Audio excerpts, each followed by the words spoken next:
Stanford University. Okay, well, welcome to lecture number 3 of CS 193P for fall of 2013-14. Today I'm going to jump right into a demo, and then after that I have some slides, time permitting, assuming the demo doesn't take the whole time here. And the demo I'm going to do is I'm going to take the little card thing we did last week and turn it into a real card matching game where we're actually matching cards, okay, rather than just flipping them over. And like I say, if I have the time, I'll talk a little bit more about Objective-C, and we're really going to go into Objective-C on Wednesday in quite a bit of detail. I also included on the stuff I posted some review slides at the end, just kind of reviewing what we will have learned in the first 3 lectures, just so you can kind of look through it real quick and say, oh yeah, do I know that? Yeah, I do. And if not, then you can obviously post and ask us questions about it. Okay, so let's do this demo. So for the demo, I'm going to start this demo actually by giving you the solution to the homework. I told you I was going to do this. This is the only time that I'm going to do this quarter. Normally I don't go over the solution, but the solution is so simple, and because obviously we need the solution of this to move on to what I'm going to do today, we'll do the solution first. So here I'm just launching Xcode. You can see now in my recents, I have this machismo from last time. So we'll bring that up. There it is. Make sure we're using as much screen real estate as we can here. Take these wires out of my way. Okay. So if you remember where we left off, hopefully you remember because you did your homework. We just have this single card, and it flips back and forth between the ace of the clubs. And your homework was to use the model that we worked on in lecture to make it flip through an entire deck. So the solution to that is quite straightforward. We obviously need a deck, so I'm just going to add a property here.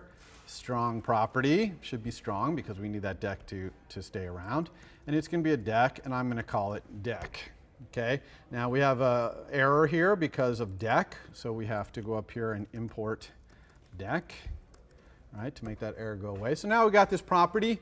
That's cool. Obviously, we want to use lazy instantiation to instantiate that property, so I'm going to do that. That's a deck scar deck.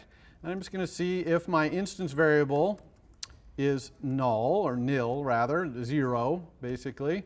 Then I'm going to say, underbar deck equals, and I'm actually going to create deck using another method here. You'll see why in a second.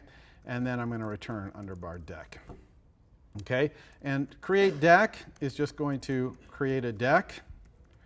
Create deck, and I'm going to create a playing card deck because that's what you were asked to do. So I'm just going to do alloc init to do that. I got an error here because not only do I need to import deck, but playing card deck. And it's actually kind of unfortunate here that in this nice generic card game that I'm building, that I'm importing playing card deck. Why is that unfortunate? Well, I'm going to try and build a card game here that has nothing to do with playing cards. Okay, it's going to be a generic, should work with any kind of deck. Okay, a deck of any kind of cards. And in fact, in your homework, you're going to be asked to enhance the game next week to play a different deck. Okay, so it's unfortunate that I have to do this. And in lecture, either on Wednesday, probably on Monday, we will talk about how we can get rid of this. Okay, get this import playing card deck and this create deck method to be more generic, okay, and not be so specific to playing cards. But anyway, so now I have this deck, and it's lazily instantiated. So now that I have a deck, I can use it to get rid of this little ace of clubs thing right here. Okay, and I'm going to do that by saying here card star card equals self.deck draw random card. So I'm going to draw a random card out of the deck, and then instead of putting ace of clubs here, I'm going to put the card's contents. Okay? And that's really your entire homework assignment. There's one other minor thing that I'm going to do here, actually 2 minor things, because we don't want just a solution that works. This will work if we run this You're going to see it works, but it's kind of not very elegant, it's not really a really very good solution to the problem, even though it functions. You see, it's going through the random cards here. But it was kind of annoying, a couple of things. One, it started out with the ace of clubs. That was kind of gross, okay, because if I keep clicking here, eventually I'm going to get the ace of clubs, there it was, back again. So that's kind of bad. The other thing is when this deck is empty, this is not going to particularly elegantly, finish off. And we want to have some elegant solution. And I said in the hints, come up with an elegant solution. Also, this flips thing here, once I flip through the whole deck, it's going to keep flipping. It's going to go 102, 103, 104, 105. That's not very elegant either. So let's fix all three of those things with simple, elegant solutions, okay? So my simple, elegant solution to the ace of clubs, which I hinted at for you, is simply to start it face down.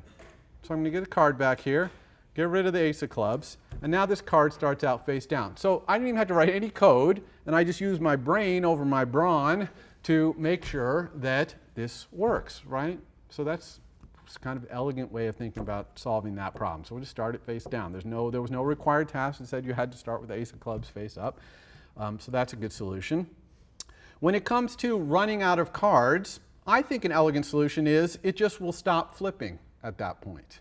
I mean, you can make arguments, load up another deck, other stuff, but I think a simple solution is just once you run out of cards, you keep clicking and it stops flipping, okay? So how are we going to do that? Well, I know some of you are going to say something like, if number of flips equals 102, then stop flipping. And that's really, really bad, okay? That's very bad design because that 102 is like a magic number you've just put into your program, and there's completely no reason for that bad design either. All you need to do is just say if card, then flip it. Okay, so I'm going to flip it here. I'll make some more space so you can see. Otherwise, I'm not going to flip it. Okay, so this is a super elegant solution to, not continuing to flip this thing over when the deck runs out. And we know that draw a random card returns nil. If you remember from our implementation, it returns nil when the deck is empty, so perfect. Once it's nil, it's just not going to flip back over to the content size. It's going to always stay on the back side. Question? So then what about flip count? And flip count is the third thing that was kind of not very elegant. So how can we fix that? Well, there's a number of ways to go at that, but I think a simple way is to only flip, when we actually do the flipping over. Now, this is kind of not a great solution because here we're not actually flipping over. If we're on the card back, then we're flipping over here. So this one's kind of not so good because we're kind of going to, once we flip over to the back, we'll be okay because we're going to be starting to do, we'll be executing this code over and over right here because we'll always be on the back. So I think this will work, right? Is that a good solution? The reason I don't like it is I don't like having this line of code in two different places. Kind of eh. I could have done a lot of other things here. We could have factored out the image and the string into separate local variables and had our if, apply those and stuff like that. I think all of that would be a little bit of overkill. So let's see if this works. So here's our thing here. So it started face down. Let's click through the deck here. I'll click through it quickly. So I'm clicking so quickly through this, you'll notice that I'm not giving time for the thing to finish animating. Okay, and we're going to start talking about animation in the week after next. And one thing about animation is it's going to happen a little bit out of band with what's actually happening. So I am actually flipping here, and all that flipping is happening, but the animation is kind of slow, and it's staying behind. And that's kind of just, unfortunately, the way it is. The animation will eventually catch up. But here we go to our last card, and we get face down, and now we click, and it's not flipping over, and it stopped at 104. Okay? Any questions about this solution? Pretty straightforward. Again, elegance, simplicity, that's what you're shooting for in your homework, okay? Big overwrought solutions where you're adding a bunch of API and checking a lot of things are generally not preferred over more simple solutions like this, even if you have something where you kind of have these two lines of code that are doing the same thing, maybe shouldn't be replicated like this. it's a close call as to the really perfect elegance, but I was going for simplicity here too because I only have so much time. Okay. All right. So now we're going to go into doing the next phase of our card matching game, which is to make the game actually play. Now, the playing of the game is part of our model. It's really important to understand it's not part of our controller, it's part of our model. Because I told you that the model is the what your game is. Well, what is this? It's a card matching game, so the what better be in the model. So we're going to create a class in our model that is going to encapsulate the logic of the game playing, and it's not going to know anything about user interface. Okay? It's not going to have any things in it that have anything to do with user interface, and that's a really important distinction to make. So let's create that new class. Remember that we always create new classes, same way you did with your assignment today, by saying new file. Okay? And we want an Objective-C class, and I'm going to call it card matching game. Okay? And it's going to inherit from NSObject, as all of our kind of base classes do. And I'm going to put this thing in the same directory as the rest of my model, and I'm also going to put it in the same group in the navigator as my model as well. Okay, so it goes with all these guys, and it goes in this group. That's a nice thing to remember to do. All right, so we create it. Here it is. Okay, here's its header file right here, and I'm going to use this counterparts, automatic counterparts, to show the implementation. Okay, so there is its header file and its implementation. And I always, when I design a new class, I always try to give my first crack at its public API first. Okay, I'll go do its implementation later, but I want to kind of think of how are people going to use my class first, just to drive my overall design. Okay, and that's for a simple class like this. If you have a more complicated class, you might be having significant design meetings with your team to understand what's this object, how does it fit into the world. But if you're just doing a simple, straightforward class, especially if you're doing its first iteration, it's sometimes nice to just think, what is its API, we call it. Okay, API is the public programming interface for a class. So I need to think of what this card matching game needs to do. Well, one thing I know it needs is an initializer, okay, an init. But when I think about my card matching game, there's a couple of things it just has to know to initialize. It can't just initialize itself like a playing card deck can. A playing card deck knows everything it needs to know about a playing card deck when it's started, but this doesn't really know that. So I need a couple of things. One thing I need is, how many cards are we playing with? Okay, how many cards is the person allowed to match total, right? What's the total amount of cards? So we need that. So I'm going to say init with card count, and we'll make an NSU integer. Really, that count has got to be at least 2, you would think. So I probably, in my initializer, should check to make sure it's greater than 1. And if it's not, I'll probably return nil from self. In other words, I won't initialize. My alloc init will return nil. Okay, and we'll pick one way where it does return nil, but we should probably check that too. The second thing that I need is a deck of cards, because I got to deal these cards out, right? I'm going to deal them out, and then you're going to be able to pick some of them and do it.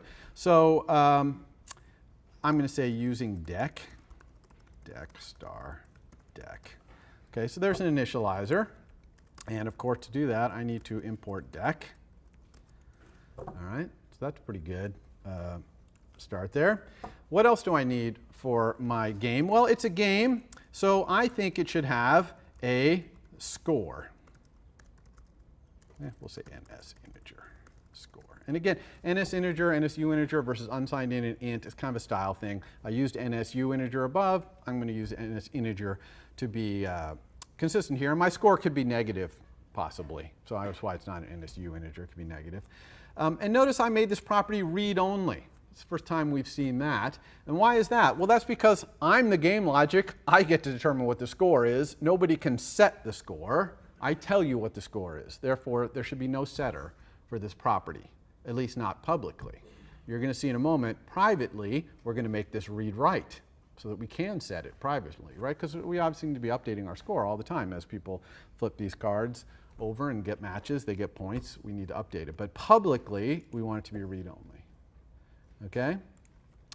The only other thing I need to do is Someone's going to be clicking on these cards. They're going to be flipping over and being chosen and possibly matching. So I need some sort of method to let somebody choose a card. So I'm going to call this choose card at index. NSU integer again, index. So there's a lot of ways, an API you could have for letting someone choose a card. The person who creates this card matching game, not the person, but the other object, like a controller that creates this model class, knows the count because it specified the count of cards. So it's pretty reasonable to have them specify an index between 0 and this count minus 1 anytime someone chooses a card. Okay, so this is just a simple way of specifying which card did the user choose. And similarly, I actually need to be able to return a card at a given index. And why do I need this? Well, I need to be able to find out the state of the game at any given time. I mean, how is my controller going to display a UI for this game if it can't, if it can't find out what the state of the cards is? So this is just a way for it to get the cards. And it could iterate through all the cards and get them all and update them all, or it could get one at a particular index and could kind of, whatever fits best what we're doing.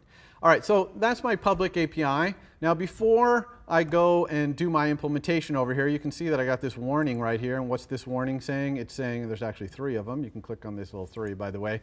It's saying you have not implemented these 3 methods that you made public. So that's a good warning. I need to go do that. But before I do that, I'm going to go back to my controller. I want to show you what kind of UI we're going to have over here, so that as we're doing our implementation, you can kind of imagine how they're going to work together. But I actually wouldn't necessarily have to do the UI before I do the card matching game. And one could argue I should do the card matching game first and not be influenced by the UI so much when I'm designing my model. Okay? But this model is going to be served by some UI, so we're going to do them at the same time so you can imagine it a little better. So what do we need for this UI? Well, one thing is we need a lot more cards. Okay, this one card, it can't be matched against anything else. So let's make more cards. This is very easy to do. I'm just going to move this card up into the corner here, and I'm just going to copy and paste it. So I can select it and copy paste. Okay, place it, use the nice blue guidelines there. I can even copy 2 and paste them. Okay, or copy 4 and paste them. Okay. So now I'm going to have 12 cards. That's a good number of cards. I actually don't need this flips thing anymore. I'm not going to be just flipping cards. We're going to be matching cards. I'm probably going to need something for the score, which we'll do a little bit later. But that's pretty much my entire UI. I'm just going to have these cards, and I'm going to click on them.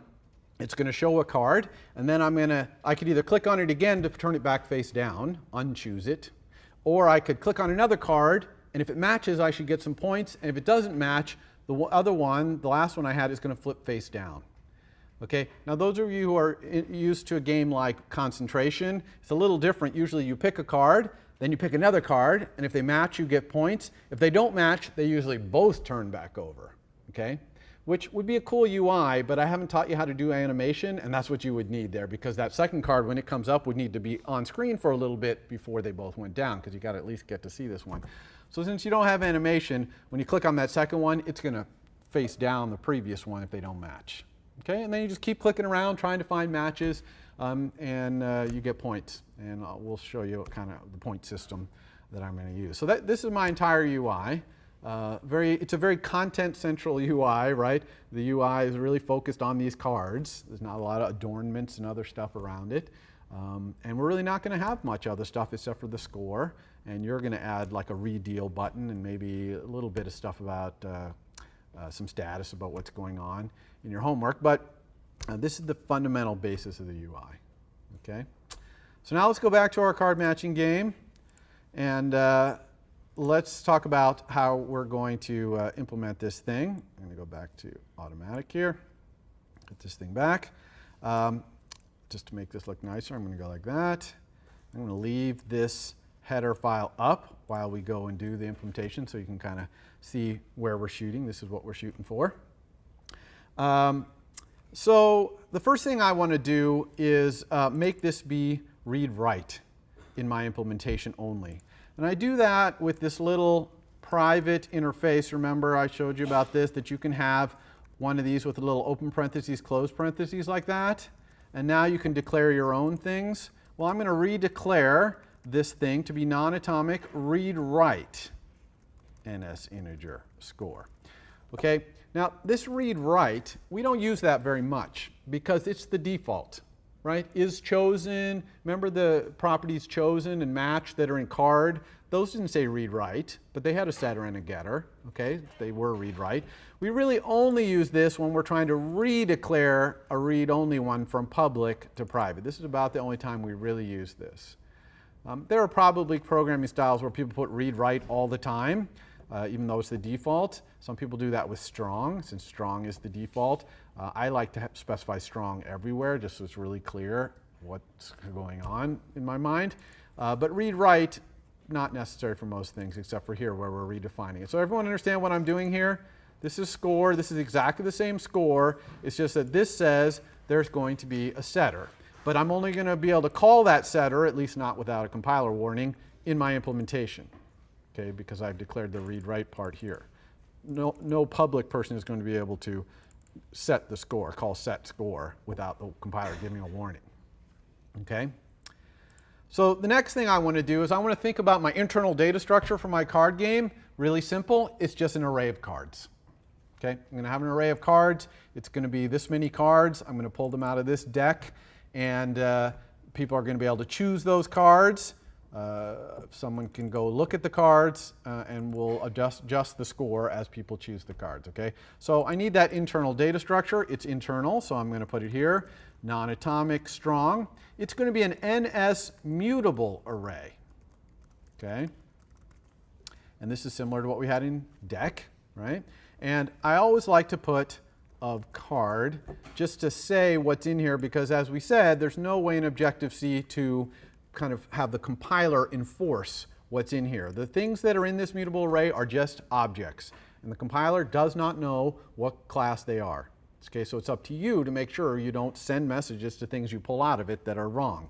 So here we are trying to at least give the person reading our code know our intent. Our intent is for this to be an array of cards.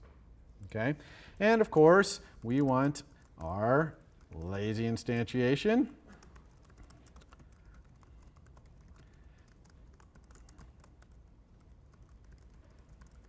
Okay, so that's good. So now we have this array of cards. We can use it anytime we want. Again, we could do this initialization in the initializer, right? We could do this alloc init in here, but I happen to like using lazy instantiation. I think it's kind of makes the code in our initializer look a little cleaner. So let's do our initializer next, though. So I'm just going to copy and paste here. You know, probably not necessary to copy and paste, because if you just start typing this, it's going to escape completion. We'll do that with the other method just to show you that one. And then we all know that we do this weird thing here, self equals super init. Now, this is our class's designated initializer. In other words, you have to call this initializer, or our class will not be properly initialized. We could have other initializers that could call this one. Okay, if there were ways to default things or whatever, there is no way to do that, default it. So this has to be our designated initializer. So I'm actually going to put a comment in my public header file saying this is my designated initializer. That way, if anyone ever subclassed my card matching game, they would know that in their designated initializer, they'd have to call super our designated initializer. Okay, that's the way designated initializers work. You have to call your super's designated initializer from your designated initializer. Question here for Does the compiler know that this is the designated initializer? No, the compiler does not know. This is purely a commented thing. It's similar to this kind of comment thing. It's unfortunate that the compiler does not, there's no keyword or anything that says this is my designated initializer. You had a question first here. Okay, question. Is there a way to disable the default initializer if you have a designated initializer which is different? What do you mean is there a way to disable? Like you turn nil or something like that from the default initializer. Well, follow up with me. I don't quite understand the question. If you have other initializers, I guess your question is, how do I disable another initializer? Well, like in many other languages, you can set your initializer, your default constructor to private or something, so that you can't use that. Right. but. Oh, I see what you mean. Yeah, okay, so the question is, could I have another initializer, designated initializer, not be public or something, be private, and have things called from? Yeah, you absolutely could do that. Although if you make your designated initializer not public, then subclassers don't know about it because there's no protected in Objective-C. So anything subclassers need has to be made public for them to see it. It's still there. They can still subclass it, but to document it, you have to put it in your public API. So yeah, the whole thing with initializers in Objective-C is less than nicely supported by the language. Question. Does it make sense to maybe like override init to use your designated? Yeah, so the question is, would it make sense here for me to implement init here, right, to do something? And actually, it might well make sense to override init, and you know what you would do? Return nil. Okay, because if you do card matching game alloc init, it's not properly initialized. And there's no default for the number of cards or the deck, so return nil. Okay, so yeah, so the answer is yeah, you could. All right, so this is back to our designated initializer. We need to call our supers designated initializer, which for NSObject is init. No arguments. Okay, then we just say if self, then we can initialize ourselves, and then we're going to return self. And if anything goes wrong in here, we will set self equal to nil, okay, and break out of this thing. And in fact, something is going to go wrong in here, as you will see. Okay, so what do we need to do to initialize our thing here? Well, we need to pull this many cards out of this deck and put it in our internal data structure here, right? So how would we do that? How about for int I equals 0, I is less than count, I plus plus, so that's just me going through this many of these things. I'm going to say card star card equals deck, draw a random card, so I'm drawing a random card of the deck. And then I'm just going to say self.cards sub I equals card. Okay, so I've got this mutable array. It's always going to be non-nil, so this is perfectly fine. Okay, there's one problem here though. What if we run out of cards? Okay, what if you pass a playing card deck here and you say 100 cards for your game? Okay, this is going to eventually return nil, okay, and run out of cards. So we should check here and say if card, then we'll do what we normally do. Otherwise, self equals nil, break out of that for loop because we're dead. Okay? Question? So how can you access the ith element of cards, even to set it, if you haven't put anything into cards? So the question is, how can I access cards here to set it in this line of code when I haven't put anything into cards? Well, card starts out as nil, and then when I call the getter, self.cards right here is the getter, it's going to initialize it to an empty array, but it's mutable. So I can add objects here. Actually, oh, I'm sorry. You're right about that. Yeah, well, this is fine too, but maybe a better way to do this is to say self.cards add object card, because that's a little clearer. And in fact, you might be right, that wouldn't have worked. So this is a better way to do it. We'll just add cards to the deck.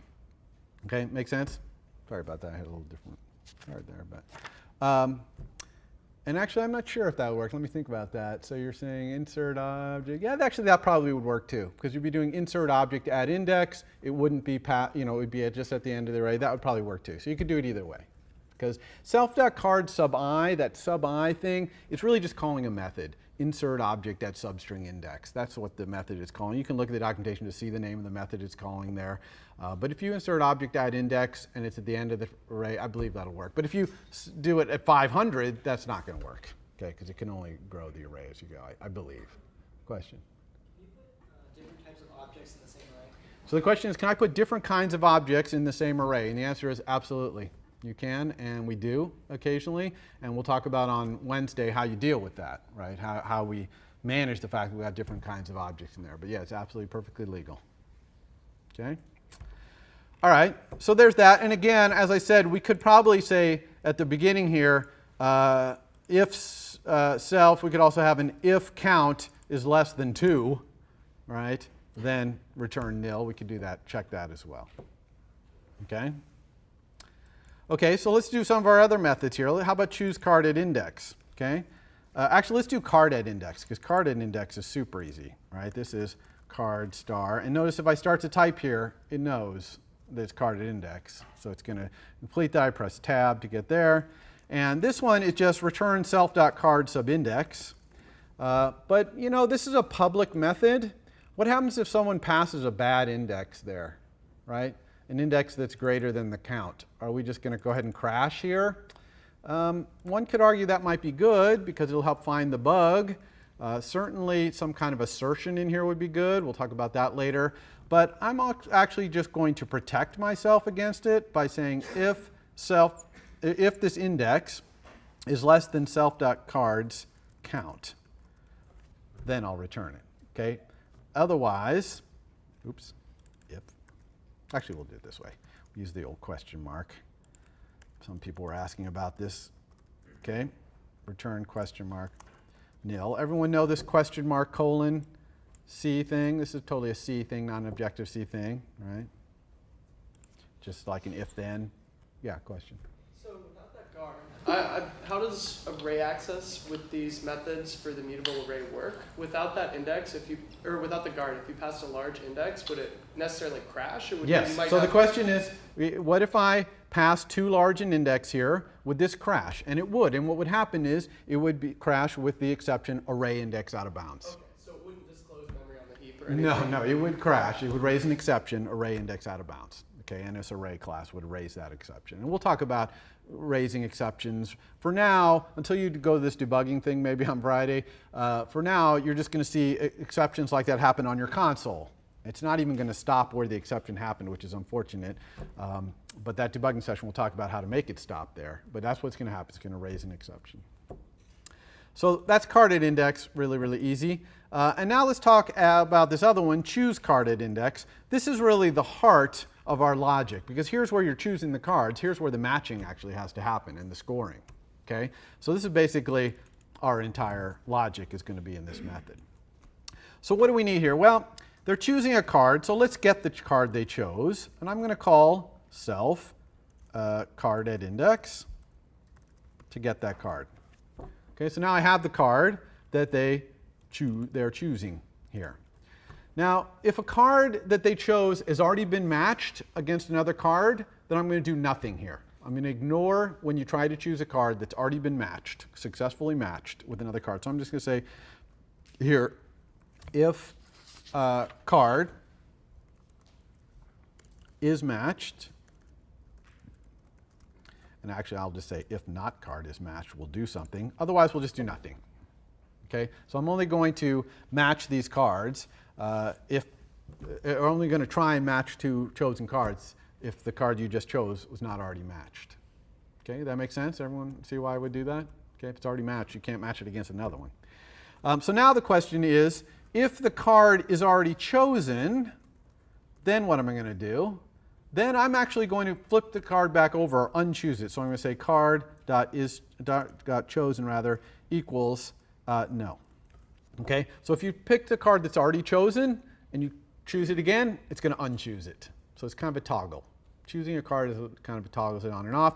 Notice that we have the getter is chosen. Remember we renamed it in our header file with that getter equals is chosen. But the setter, okay, we don't use the is chosen.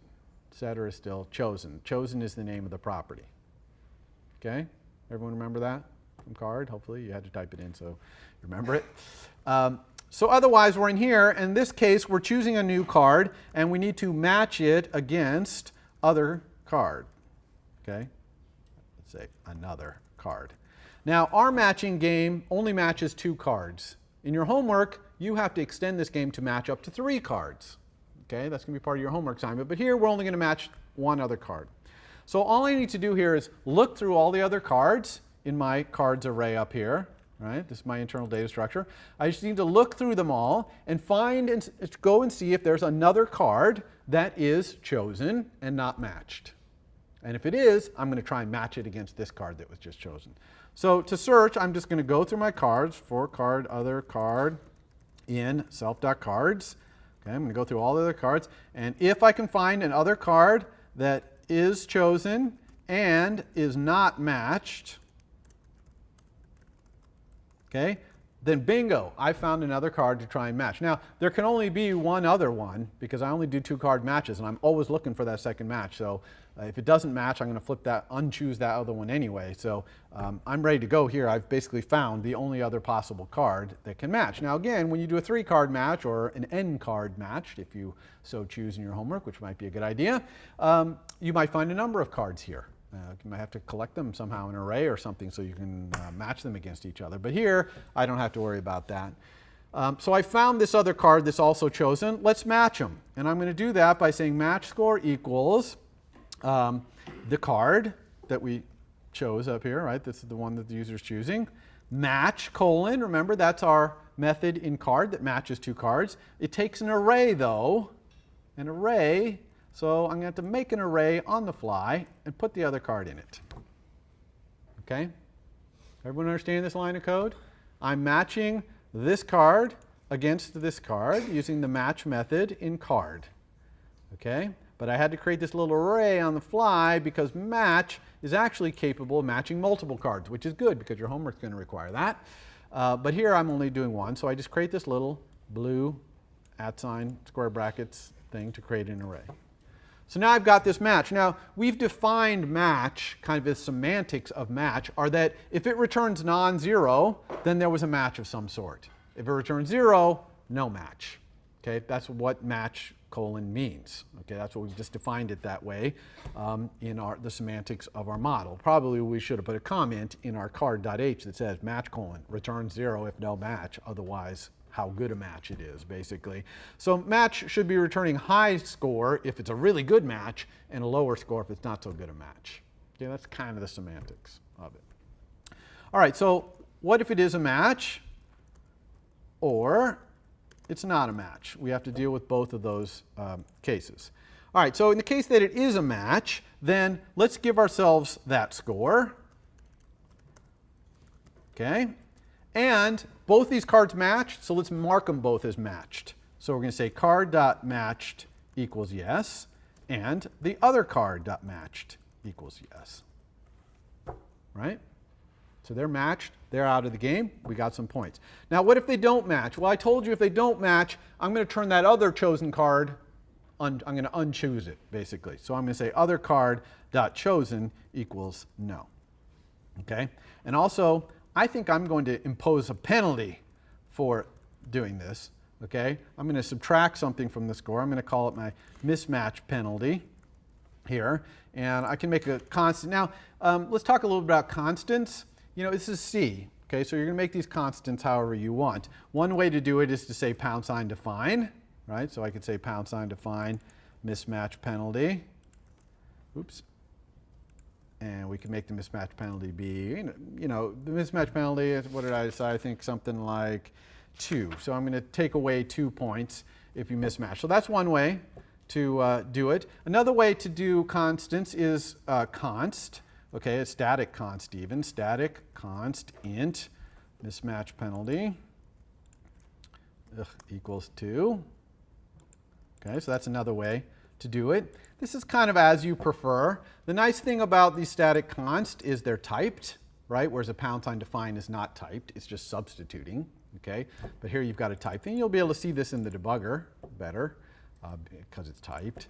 But it's really kind of your own thing. I would just say be consistent about what you choose to #define versus what you decide to make a static const, okay? Totally up to you.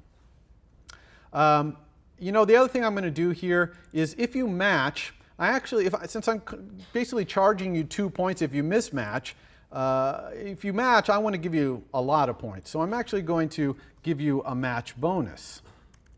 Oops, match bonus.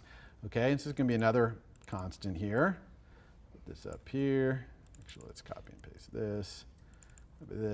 Paste.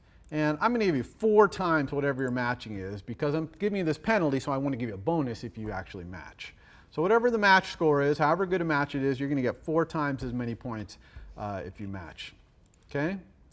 And these are things that you would want to tweak, or maybe like possibly in your homework, you might even want to make these be public API to set these bonuses and penalties. Okay? Maybe that's something that wants to be settable, but we're going to make them constants for expediency in our game.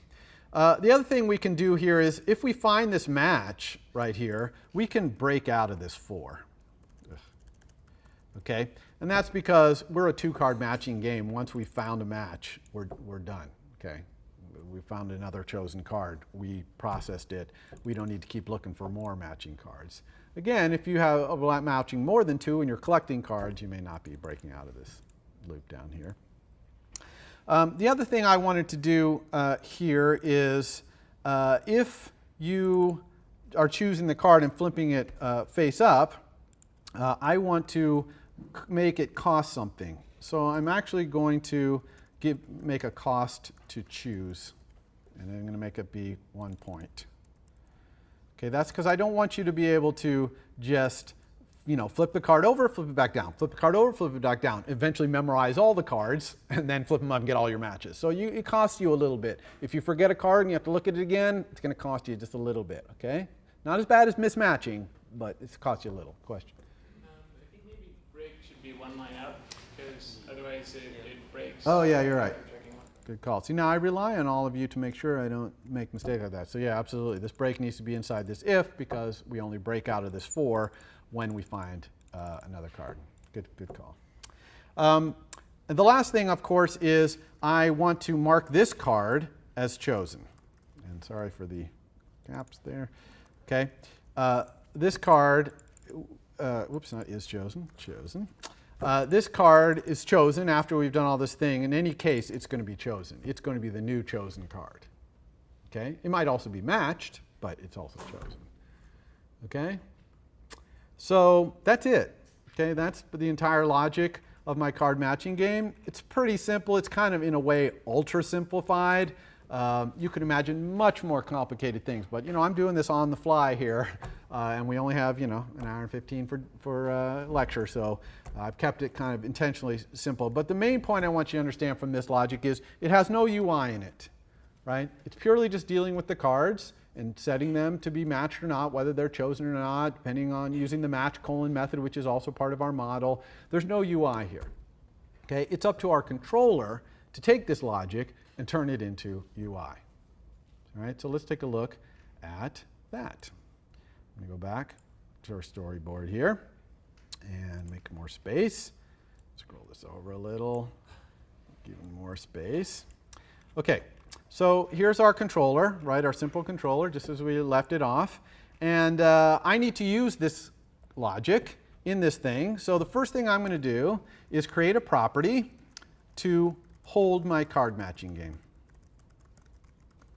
Okay? Now, one could argue, some people would call this model. I don't like that so much because sometimes a model will span multiple properties. Or they might call it game model. Okay? That's not so bad. I'm okay with that. I like game. I think it reads a little nicer in the code, but it's kind of a matter of personal preference. But in any case, I need to import my card matching game header file here to make this work. And I'm going to lazily instantiate it. I'm just going to say if the game is nil, in other words, just our object is freshly initialized, then I'm going to say game equals card matching game alloc, game alloc, and then init. Okay, there's 2 inits there, the one inherited from NSObject, which we know is going to return nil, so I don't want that one, and init with card count. Okay, so I'm going to do that one, tab over here. How many cards are in this game? Well, there's 12, so I should type 12 here, right? Okay, no, that's like putting 102 in your homework solution, right? We might add more cards someday. We absolutely do not want 12 here, so I'm going to put 0 here for now, and I'll show you how we're going to figure out what this number is. And using deck, luckily I have self-create deck here. That's why I did that way. That's going to create my deck. Okay? Then we'll return underbar game, and it's nice and lazily initialized. Okay? All right, so let's talk about this 0 right here. How are we going to find out how many cards there are? Well, it turns out it's possible to create an outlet to multiple things in your UI. Remember that we have this outlet right here, flips label, which was an outlet that went to this little flip count thing that we had down here. It was a single outlet, which, by the way, we can delete this single outlet, but it went to one object, a UI label. So let's get rid of that. And we don't need flip count either. We actually don't need deck either. There's lots of stuff we can get rid of now. In fact, we're going to redo this whole thing. Well, let's get rid of flip count. We'll get rid of that in a second. You can see our game's gotten significantly simpler now that the model is taking care of a lot of our stuff here, and it's going to get even simpler when we delete all this. But anyway, that was a single outlet. We can actually create an outlet to multiple things, and as you might imagine, that outlet will be an array. Okay, so how do we do that? Very simple. Exact same way. I'm holding down the control key. Okay, pick a card here. I'm going to hold down control and drag into my interface just like I do with any other outlet I'm trying to create. And when I let go, you can see that at the top here where it says connection, there's actually the choice of making an outlet collection. So that's an array of things. Okay, we could also make an action message here, be declaring it here, or an outlet to a single button. But here I'm going to do an outlet collection. When you do outlet collection, Xcode, not Objective-C, but Xcode wants to know what kind of objects are in there. That's purely for Xcode. I told you there's no way to know what's in an array in Objective-C, and the compiler can't know that. So this is purely for Xcode, and you're going to see how Xcode remembers this answer in a second. And here's the name. I'm going to call it card buttons. That's what these are. These are buttons that are holding all the cards. Notice it's not asking me strong or weak here. That's because this property has to be strong. Okay? And it has to be strong because while the view has a strong pointer to all these cards individually, the view does not have a strong pointer to this array. And if we did not make this strong, then this would be constantly being set to 0 because no one would have a strong pointer to it. Okay? So that's why this has to be strong, because it's an array. It's not a button. Now, this little stuff right here, compiler completely ignores this. It's very much like IB action. It's just some stuff that Xcode puts in there so that it knows that this particular property right here is an outlet collection. And you can see if I mouse over this, it shows me the one button that I've put in here. Now, I'd love to tell you we can just select all of these and control drag, but you can't. Okay, I've been asking for that feature for years, but they never give it to me. So I have to drag these one by one. It's kind of unfortunate, but at least, you know, I drag it to the thing that's already existing. And you notice as I get close, it highlights the thing that is appropriate. And again, it knows that because it knows this is an outlet collection of buttons. So that's why I can highlight this property. Okay, so I'm going to collect all of them here. And when you do this, you know, it's somewhat error prone, you might miss. So it's nice to go back here and check. And you can see all 12 buttons in here. Question? Does the order matter? Okay, great question. The question is, does the order matter? Or is the order determined? And the answer is no. This order, the order of the object in here is completely unknown to you. And you cannot depend on it. If you need the order, you're going to have to do this a different way. Outlet collections are fundamentally, the order is not known. Okay, so no matter what order I control, drag them, or whatever, that's not going to be the order in the array. Okay, which was a good decision by Apple. It seems like, oh, be cool, but it's just be too hard for them to, if there were a lot of things in here, it'd be too hard to show and you could get confused. So you need to use something different mechanism, and you're going to learn many mechanisms later in this class that you could do this with. This is just a pretty simple one right here for fairly small numbers of things. So anyway, we got this connection to these things. So now we can do card count. Okay, we know the number of cards. We can just say self.cardButtons, that's this property right here, right? Count. Okay, so this is the number of buttons that's in this array. Okay, so that was good. That worked out well for us. Okay, now we also have a nice array of these buttons so that we can update them with what's happening in the model. Okay, so first though, let's talk about touching a card. When you touch on a card, what are we going to do? Well, we don't want to do any of this junk. Okay, so we're just going to get rid of all that. Okay, because we're going to let the model handle it. So all we need to do to let the model handle this is to get the card that this button is associated with, because these buttons are all still sending this. If you look at this, see all 12 of them are sending this action. And the sender is still the actual button you touched on, not the array, but the actual button, because this is the target action thing right here. So we can still find out who's sending it. And in fact, we can even find out its index in this array by saying card index equals self.cardButtons index of object, sender. Okay, so this is going to tell us where this sending button is in this array. Okay, so now that we know which card it is in the array, we can just tell our game, please choose the card at that index. Okay, and we're just going to tell our model, hey, choose that card. Now, one thing here, though, is choosing that card might change the state of the game. Okay, might cause some points or match some cards. A lot of things could change. So we're going to put a little update UI here. Okay, and this update UI method, which we're going to have to write, has got to keep our UI in sync with the model. And remember, that's one of the primary things a controller does. It syncs up the model with the UI. Okay, so let's go ahead and put a little thing here, update UI. Okay, so what do we need to do when we're updating this UI? It's actually pretty simple. We're just going to go through all the card buttons, okay, get that card button, simultaneously look into the model for that card, and make sure the card button is showing what should be on that card. So let's go for UI button, card button in our card buttons. Okay, so we're iterating through all these buttons. Card button is going to be the variable. Let's go ahead and get that card index again for the same thing. Self.cardButtons, index of object, the card button, that is our iteration variable. Everyone cool with what we're doing there? Right? So we're just figuring out which card it is. Then we're going to ask our model, give us the card at that index using card at index. Oops. Okay, so now we have the card button and the card. Awesome. Now we can make sure the card button reflects the card that goes along with it. Okay, so what do we need to set on the button? Well, let's see. We have to set the card button's title. Okay, so set title for state, UI control state, state normal. Okay, and we have to set the background image, right? Depending on whether it's the Stanford logo or the blank background. Okay. Also, if the card is matched, I'm going to disable the button. Okay, because you've already matched this card, you can't click on it anyway, so I'm going to disable it because a disabled button looks a little different, and I want buttons that are matched to look different. Yeah. For the 4, as you go through all the card buttons, does that go from 0 to n?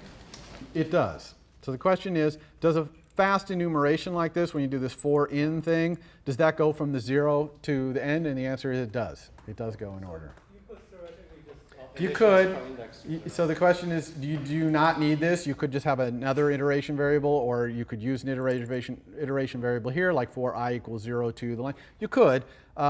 I don't like to depend on that going from 0 to whatever, so that's why I use this here.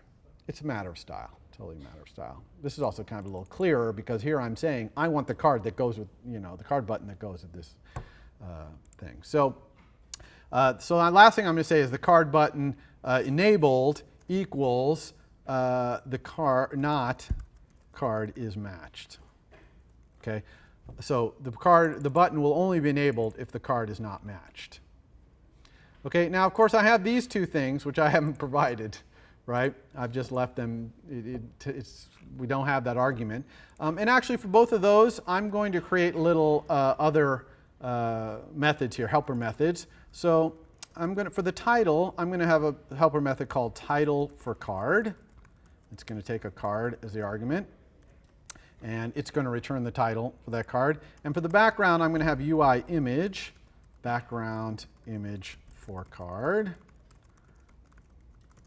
Hopefully, as we go along, you'll start to see the naming conventions that we use. We often try to have this last part of the name of a method before a colon indicate what we're looking for. So here we're looking for a card, so we try to make a thing. Look at this one, button, right? This is a button. So we try to make these arguments guide the reader towards what we're asking for there.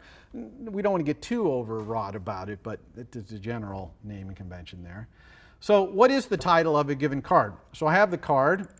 What's its title? Well, if the card is chosen, then I'm going to return the contents of the card. If it's not, I'm going to return empty string or nil. So I'm just going to say return card.isChosen, question mark, card.contents, otherwise empty string, let's say, or nil, either one in this case.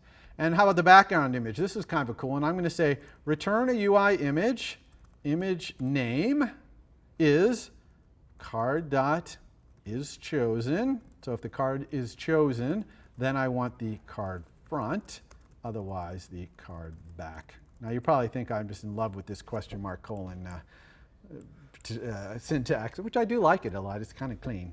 But anyway, you understand what I'm doing here, right? I'm actually having the name in here with the question mark colon nested inside the message tile to get the image.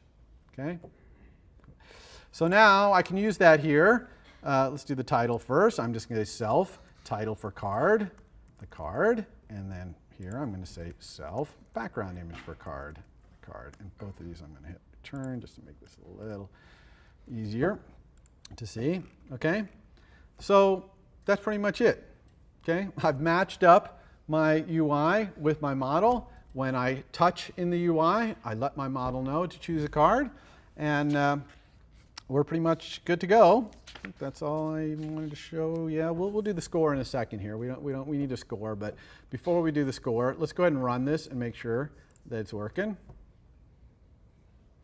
Okay, so when I click, hopefully I get a random card, and when I click again, hopefully it continues to be the same card.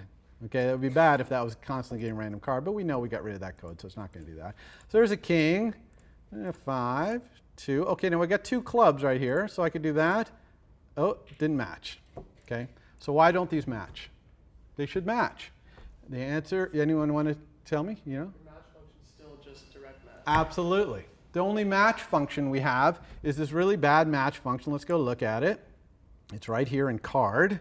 Okay, this is the only match function that exists in our entire application, and it only says it's a match if both cards are identical. Well, that's never going to be true in our thing because we have a deck of 52 cards. Every single one is different. So it's never going to match. So how do we deal with this? Well, we need to teach playing card how to be a better matcher. Okay, because card's implementation of match is simply not sufficient. So what we're going to do is we're going to override this. We're going to use object-oriented programming. That's what we're here for. So we're going to override it. Let's go to playing card. Here's playing card. Now, notice that playing card doesn't declare match in its public API. Okay, it inherits it from card. And I'm not going to redeclare it just because I'm going to implement it. So I am going to go here and I'm going to re-implement match. Okay, it knows that match is a method I inherit. That's why it was able to escape complete it like that. But I'm not going to put it in my public API, and that's generally the way we do it. Okay, generally, if you inherit a method and a public method and you override it, you don't have to put it in your header again. Some stylistically would say, yes, put it in there so that someone knows that you override it. But most object-oriented people would say, you shouldn't have to know that you override it. Right? This is object-oriented programming. You should not have to know that. That's implementation detail that you happen to override match here. So I'm a fan of the not putting match in playing card. It's already in playing card's public API because it inherits it from card.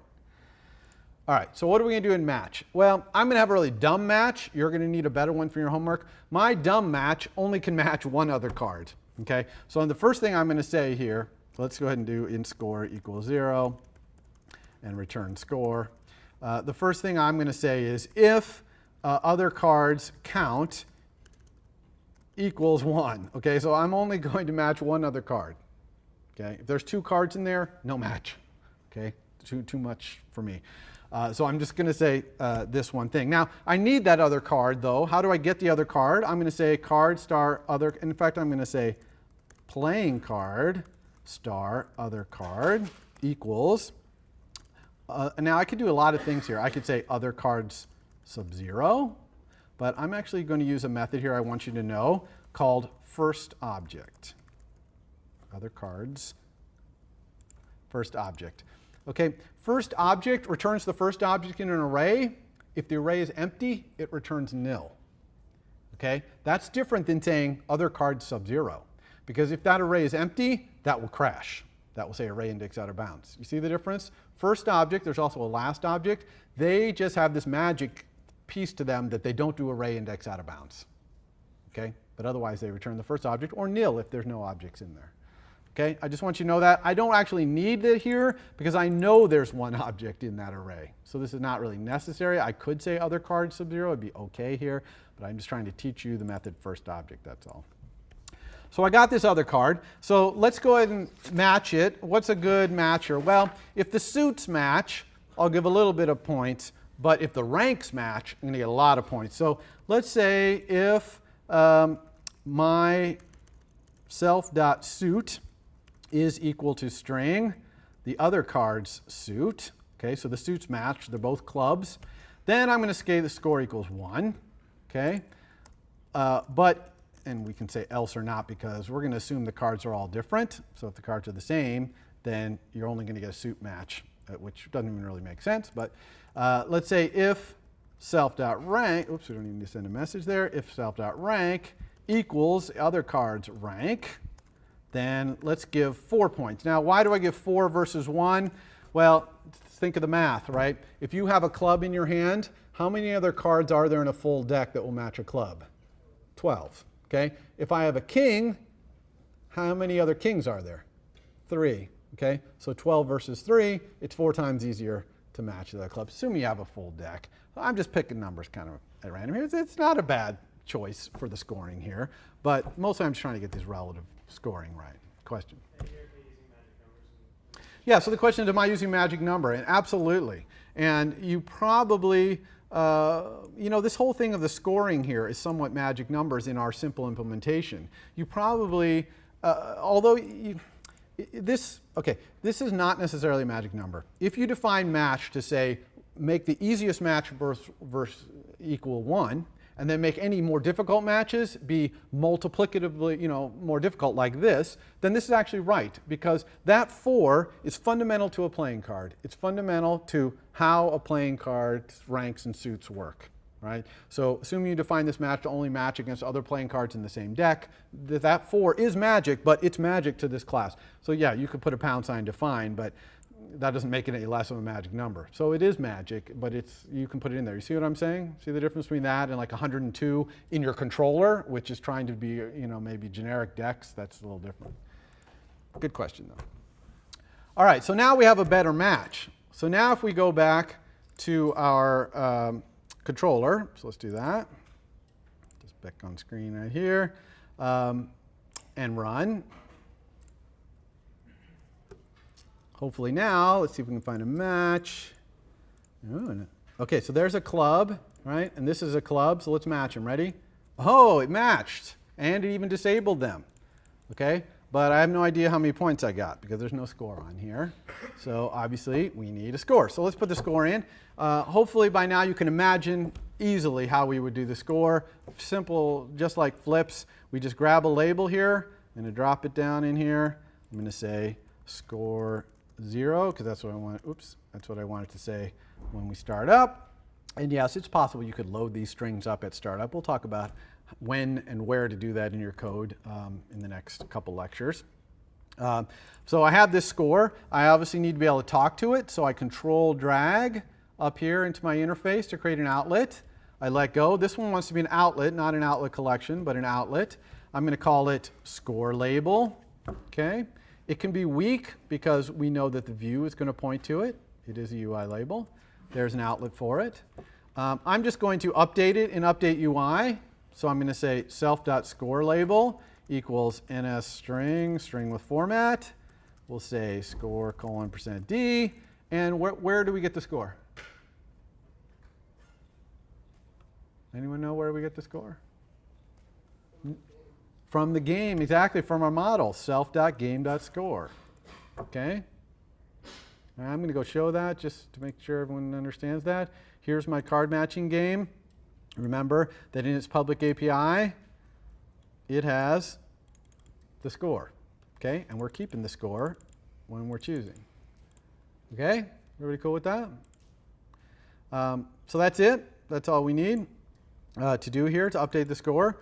Normally we have, this needs score label.text. Sorry. Okay, we need the text property of the UI label class. We're calling it setter here, set text. That's basically what's happening here. And setting the score. Okay?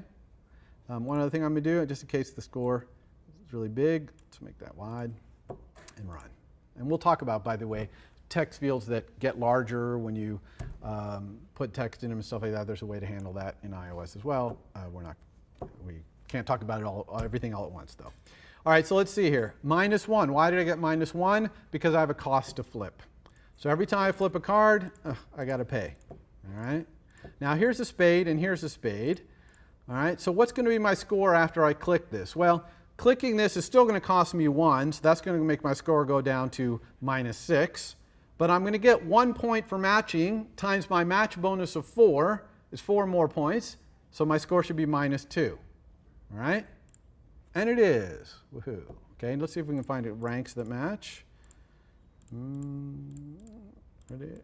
Oh, there's a 6 and here's a 6. Okay, so I'm going to make these two match. So what's this going to be? All right, so we're at -9 now. When I click this one, we're going to be at -10. But they're going to match. I'm going to get 4 points for the match times my match bonus of 4 is 16 points. So I'm going to be at +6. Everyone agree with that? And there we are. Score +6. Okay? All right, so that's it. That's as much as I'm going to do. We've got some slides here at the end, but that's it on the demo here. And your assignment is going to be to make it so you can match 2 cards or 3 cards. You can have a little switch or some sort of UI to choose between whether you're matching 2 cards or 3 cards. And so that's going to require some change to your logic in your model. It's going to require a little bit of UI, and it's going to require your controller to do a little bit of glue in between that. You're also going to be asked to add another label in here that says what's going on. So when I click this, it should say you chose the 7 of hearts. When I close this, it should say 7 of hearts and 2 of clubs did not match, -2 or something like that. Okay? So if you pick 2 things that do match, like those 2 hearts, it should say 4 hearts, 7 of hearts match for whatever points. Question? How would you test your program on a device? How would you test it on a device? Okay, let's run this on a device, actually. Great question. So I have a device attached over here, which you can see, and it's asking me to update, which I'm not going to do right now. And if you look up at the top of Xcode, you'll see that there's a bunch of different simulators you can run on. And you can also run on a device if you have it attached. And we're going to have a Friday section, probably next week, or maybe the week after, where we're going to show you how to register your device if you don't know how to do that and get this all set up. So this is a bit of a preview, but I'm going to actually run this on the iPad. So I just pick iPad and hit run, and it runs on the iPad. And I'm going to start doing this for most of the demos, is running it on your device instead of running it in the simulator. It's a little nicer because the screen's a little bigger, as you can see. And so here it is on my iPad here. And so I can tap. And oh, it crashes. Oh, yeah, that's not good. What did I do wrong here? Well, I don't know what I did wrong, but I messed it up when I preset this up, so I'm sorry about that. But I will show you that. I'll start running all my demos, hopefully, on a device starting with next Wednesday's thing, and hopefully I won't make this mistake. Sorry about that. Anyway, okay, so that's it. Any other questions about it? For more, please visit us at stanford.edu.